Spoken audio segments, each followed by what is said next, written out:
телефона нархи як абед кардем. Бале бародарои азиз, шумо туғри фаҳмиде ин нарха дар ягон магазин ёфта наметонед. Беғарзи оне ки бародари азиз нархи телефон пули як абеда плюс наушники беспроводное ки дар дига ҷо 1400-1500 рубл мефурӯшанд, мо ба шумо туҳфа мекунем.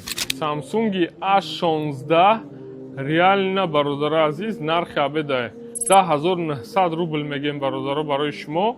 Ана беҳтарин нарха, ин нарх реально дар ягон ҷо нест. Отпечатки палсиш дар бариш, камераш 50 мегапиксел. Бо беғарзи и бародаро чӣ хеле гуфтем, якта наушники качестве беҳтарин туҳфа карда мешавад.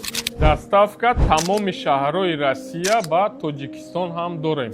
Барои заказ кардан дар директи мо нависен ё дар рақамҳои экран буда. Нархҳои дигар телефонҳои бародаро метонен ки дар шапкаи профилмон Telegram канал диромада бинед.